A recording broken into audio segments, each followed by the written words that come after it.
Setiap insan yang lahir ke dunia ini, pada hakikatnya, semua membawa sebuah pertanyaan abadi dalam relung jiwanya.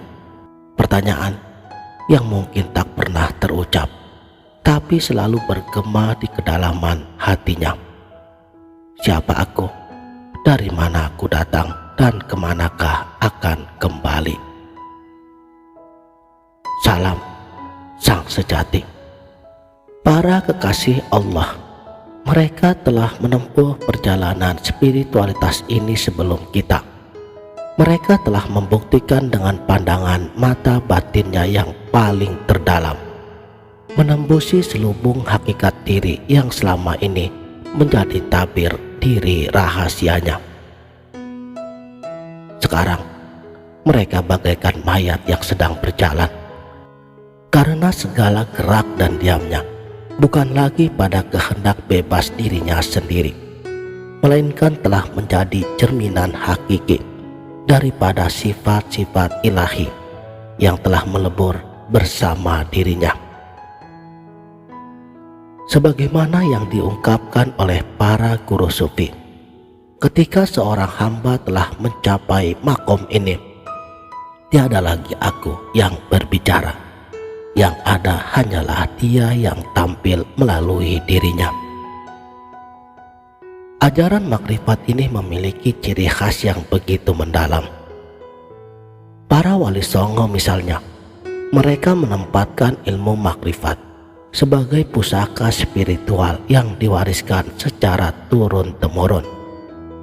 Mereka mengajarkan bahwa makrifat bukan sekedar pengetahuan tentang Tuhan, melainkan pengenalan yang menyentuh seluruh sendi kehidupan. Syekh Siti Jenar, salah satu tokoh yang hingga kini menyimpan misteri. Ia dikenal dengan ajaran Manunggaling Kaula Gusti, konsep tentang penyatuan hamba dengan Tuhannya. Sayangnya, ajaran ini seringkali disalahpahami sebagai bentuk daripada penentangan terhadap syariat. Padahal sebenarnya ia mengajak manusia untuk menjernihkan budi pekerti agar bisa sampai pada Tuhannya. Ada 4 tingkatan makom dalam Islam: syariat, tarekat, hakikat, dan makrifat. Syariat adalah pakaian lahiriah, tarekat adalah jalan yang ditempuh, hakikat adalah batin yang diraih, dan makrifat adalah rahasia yang tersingkap. Jadi, mencapai makrifat berarti meraih ilmu kesempurnaan, keselarasan antara urusan spiritual dan kehidupan sehari-hari. Mari kita menapak lebih dalam lagi dalam khazanah pemikiran para sufi, seperti Syekh Ibnu Arabi, sang guru agung. Beliau adalah mistikus dan filsuf yang lahir di Andalusia pada tahun 1165 Masehi dan dikenal sebagai penggagas doktrin Wahdah al-Wujud atau kesatuan wujud. Apa maknanya? Doktrin ini mengajarkan bahwa Tuhan adalah satu-satunya wujud sejati, sementara segala sesuatu selainnya hanyalah wujud yang bergantung kepadanya. Alam semesta adalah manifestasi atau tajali penampakan dari sifat-sifatnya. Yang dalam pandangan ini, alam tidak memiliki wujud secara mandiri, kecuali wujud sebatas pinjaman yang memancar darinya. Syekh Ibnu Arabi menjelaskan bahwa pengetahuan tentang Tuhan tidak cukup hanya dengan mengandalkan sebatas akal.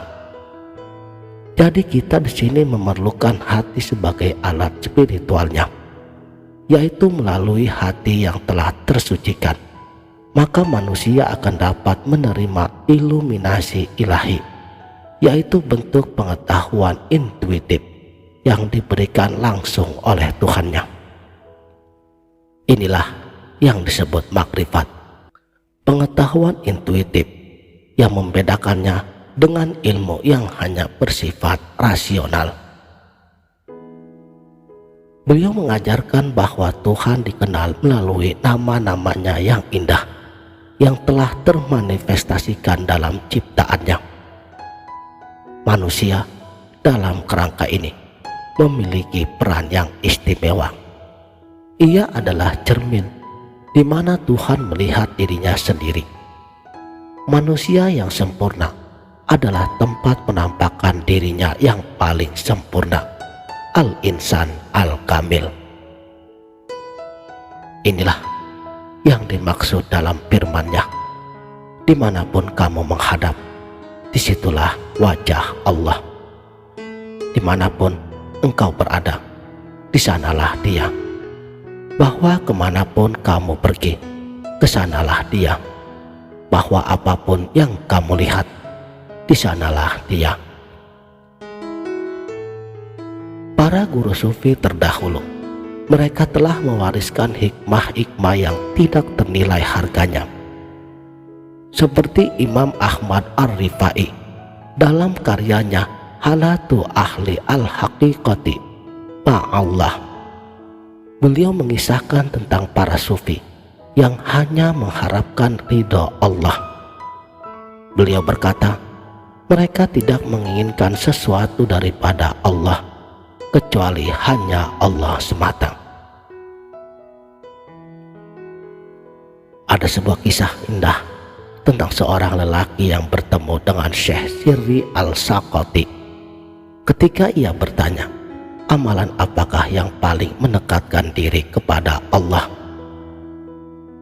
Syekh Sirri menangis mendengar pertanyaan itu, tapi kemudian beliau menjawab, pertanyaan itulah yang selama ini kutanyakan pada diriku sendiri. Dengarlah, sesungguhnya yang paling utama ibadah yang mendekatkan diri kepada Allah ialah hati yang selalu mengingatnya, dan engkau tidak berkehendak pada dunia maupun akhirat. Tujuanmu hanya Allah semata. Begitu pula dengan Zunnun al-Misri, seorang sufi yang dianggap sebagai orang pertama yang mengenalkan ajaran makrifat secara sistematis. Beliau pernah diseret ke pengadilan dengan tuduhan zindik di masa pemerintahan Khalifah Al-Mutawakkil. Ketika dihadapkan pada sang khalifah dalam keadaan dirantai, Zunnun berkata, jika aku tidak mengakui apa yang sudah pernah aku katakan, berarti aku berbohong kepada mereka. Jika aku mengakui apa yang dituduhkan, berarti aku berdusta pada diriku sendiri. Sikap Zunnun yang tidak mau berpolemik dengan tuduhan orang-orang yang belum paham inilah yang justru membuat sang khalifah memuliakannya. Makanya tidak heran Syekh Nawawi Al-Bantani, beliau menjadikan Zunnun al-Misri sebagai contoh seorang mukmin yang telah sampai pada cabang iman yang tinggi, seorang yang tidak baperan dengan apa yang dikatakan orang tentang dirinya. Inilah pelajaran berharga bagi kita, bahwa orang yang telah mencapai makrifat tidak tergoyahkan oleh penilaian makhluk. Mereka hanya mengharapkan penilaian dari Tuhannya. Kini tibalah kita pada pertanyaan paling fundamental. Bagaimana cara mencapai makrifat?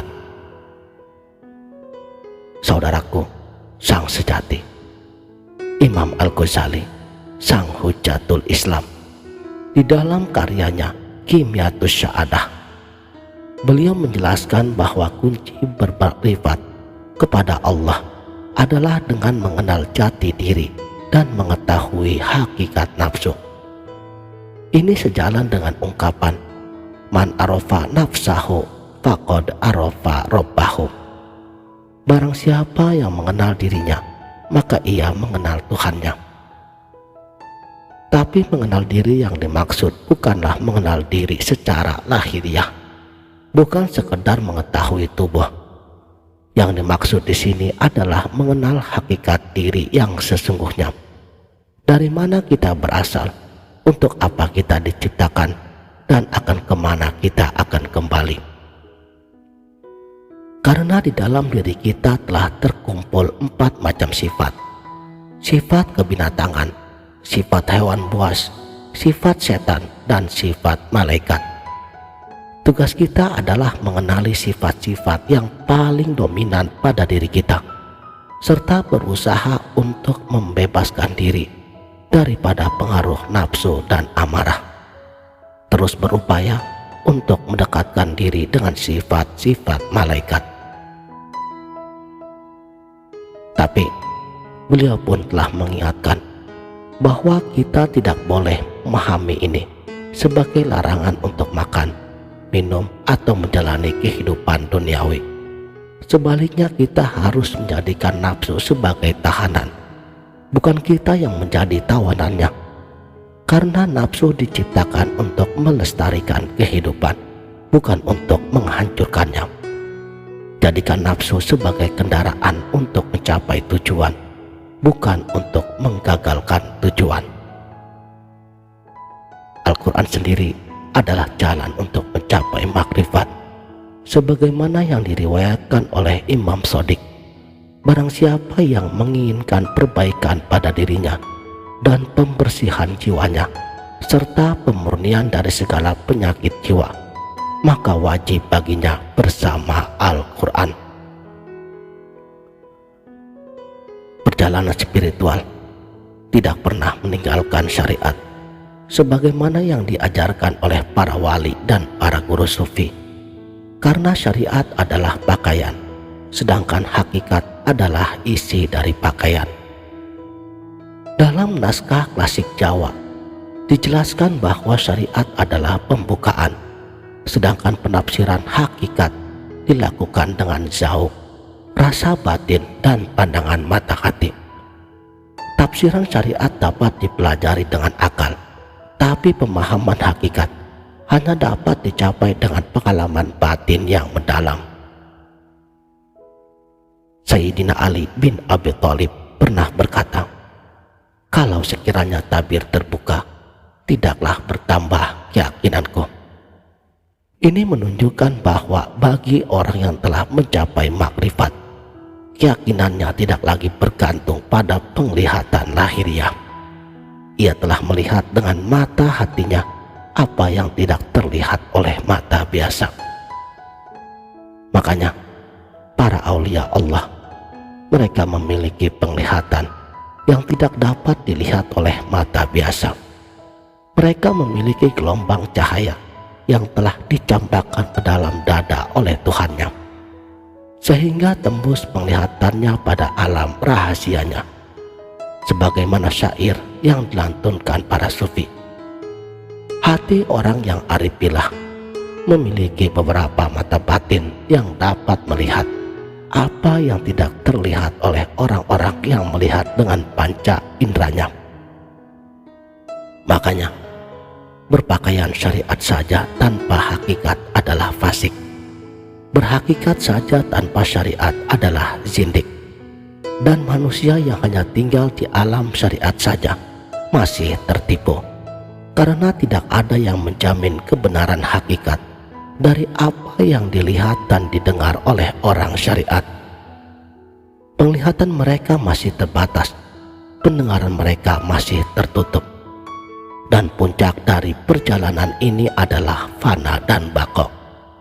Fana adalah leburnya segala bentuk keakuan, dan baqo adalah kekalnya bersama Tuhan. Inilah yang dimaksud oleh para sufi ketika mereka berkata, tidak ada gerak melainkan gerak darinya, tidak ada yang wujud melainkan di sana ada wujudnya. Kita akan dimandikan dengan nurnya sehingga dapat menyaksikan rahasia dirinya. Kita mencapai makrifat dengannya, bukan dengan guru manusia, karena dialah yang akan membisikkan pada sir terdalam kita, bisikan yang berkata, "Ana al-haq, akulah kebenaran." Maka tenggelamlah diri ke dalam makrifat, tenggelamlah diri hingga tidak lagi melihat sesuatu melainkan Dia. Demikianlah. Terima kasih telah menonton. Salam